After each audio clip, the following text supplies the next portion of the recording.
22 davlat Sharq Turkistonda yig'ilish lagerlari qamalgan Uyg'urlarning darhol qo'yib berilishini talab qilib maktub yozgandan keyin Xitoy buning qarta Saudiya Arabiston, Rossiya, Qatar va Falastin qatorliq 50 davlatning o'zini qo'llaganligini e'lon qilgan edi.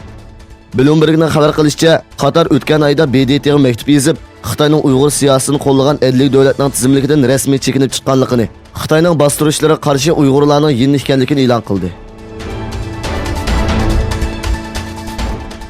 Milyonlagan Uyg'ur ishsiz degan bahona bilan Xitoyning lagerida tutqun qilingan bir paytda Xitoy lager sirtida kuchli bir madaniyat qirg'inchilik elib bormoqda. Erkin Osiyo radiosining xabar qilishicha, Xitoy doiralari Sharq Turkistonda sotsialistik yangi shahar qurish tashviqoti bilan Qaraqashdagi xalq orasida Juma bozori deb bilingan bozor bo'yi yesining nomini Qizil bayroq yesiga o'zgartgan.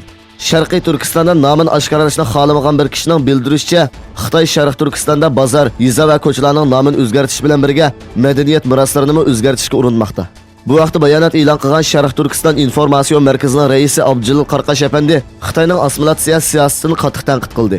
U mundaq dedi: Xitoy hukumati navbat bo'yicha olimlarimiz, san'atchilarimiz va tadqiqotchilarimizni yo'qotgandan keyin endilikda rayondagi qadimiy qurilishlarni va yer ismlarini o'zgartirishga urinmoqda. Xitoyning rayondagi necha ming yillik madaniyatni yo'q hisoblashi dunyo madaniyat merosi qilingan xiyonatdir. Hozirgi vaqt zolim Xitoy hukumatiga qarshi birlashish vaqtidir. Xalqaro jamiyatni buning sukut qilmaslikka chaqiraman dedi. Xitoy Amerika doiralarining Tayvanga 8 milliard dollar qimmatidagi 66 dona F-16 urush aeroplanini setish qaroridan voz kechmasa, aloqador Amerika shirkatlariga embargo yurgizganligini bildirdi. Xitoy Tashqi ishlar ministrligi bayonotchisi Geng Shuang Amerikaning Tayvanga urush aeroplanini setib berish qaroridan voz kechishi va Tayvan bilan bo'lgan barliq harbiy munosabatlarni to'xtatish lozimligini aytdi. Amerika Mudofaa va bexatarlik hamkorlik organi e'lon qilgan bayonotda Tashqi ishlar ministrligi Taybe iqtisod va madaniyat vakolat ishxonasiga chet ellarga harbiy ashyo setish doirasida 8 milliard dollar qimmatidagi 66 dona F-16 tipli aeroplan va munosabatli zapchastlarning setilishini tasdiqladi deyilgan.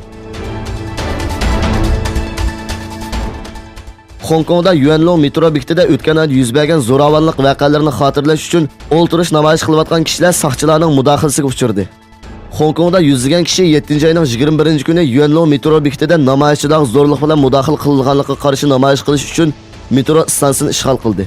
Bu faoliyat Facebook va Telegram qatorliq ommaviy taratqular orqali chaqiriq qilib tashkillangan bo'lib, namoyishchilar shu yer vaqti soat 19 da Yuanlongda jam bo'ldi.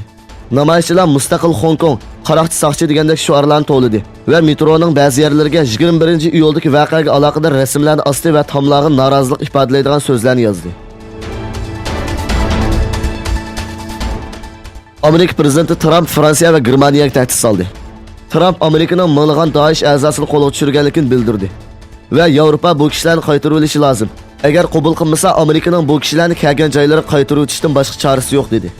Trump Amerikaning necha ming kilometr yiroqlikdan Daesh bilan jang qilayotganligini, lekin rayonda uzun muddat turishini o'ylashmaganligini, Turkiyani o'z ichiga olgan rayon davlatlarining Daesh qarshi texim ko'p kurash qilishi lozimligini aytdi.